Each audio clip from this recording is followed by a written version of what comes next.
When did you notice things start to change with him?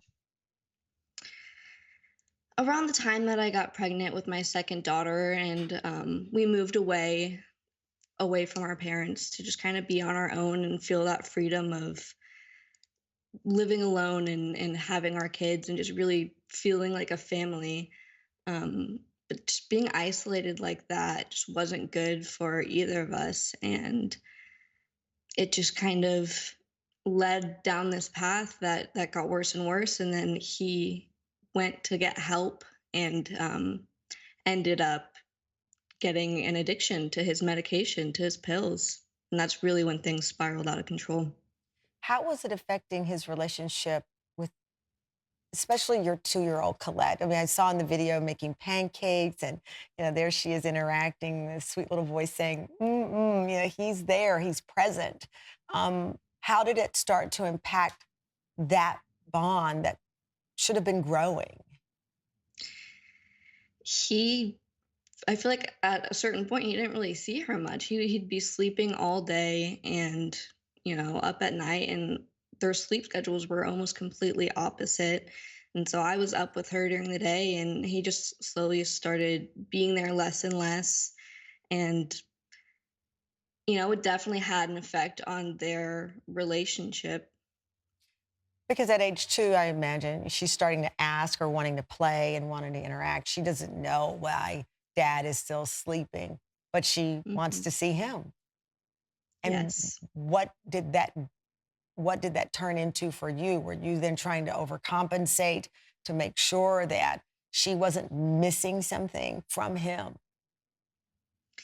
Yeah, I mean, especially towards the end there, a lot of it was put on me, and I kind of had to put my own issues aside because I was also dealing with my own mental health struggles. Mm. But I really just had to step in and kind of do what moms do and just be strong for everyone. And I definitely took on a big role, and our connection really deepened with his absence, I feel like. Um, yeah, I took a breath, Cameron, right before, because I was looking at that and I was thinking, you're dealing with this privately, but your fans, and you have so many, have been watching this as well. And I honestly, I'm just gonna be honest, I thought about Kurt Cobain and Frances Bean, and how she lost her dad at this young age, but then her whole life that was a part of the story. How are you preparing yourself to explain it to Colette, also knowing that she'll be able to forever look these up on the internet and people will express their opinions and thoughts and support? But her father is now part of the people owning some of his story. Yeah, I feel like that part of it is kind of a blessing and a curse because on one side of things, she has all the support and all these people who loved him and cared about him, watched him grow as she grew and as we grew together. And that's amazing that we have that support system.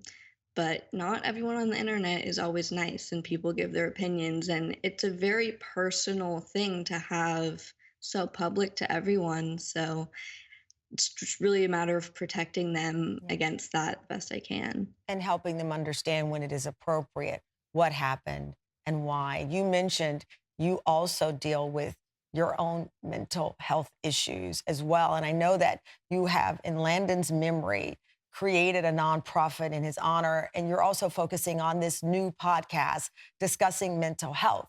Because, as we said, Landon had his journey, but yours also, like millions of people, your journey includes this too, and you don't want it to impact your children.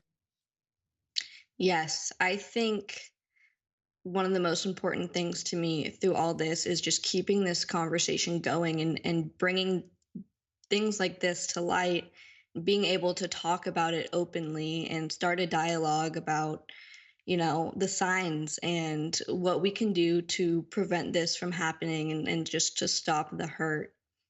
To stop the And hurt. so I'm really looking forward to being able to use my voice in that way and continuing to advocate for mental health.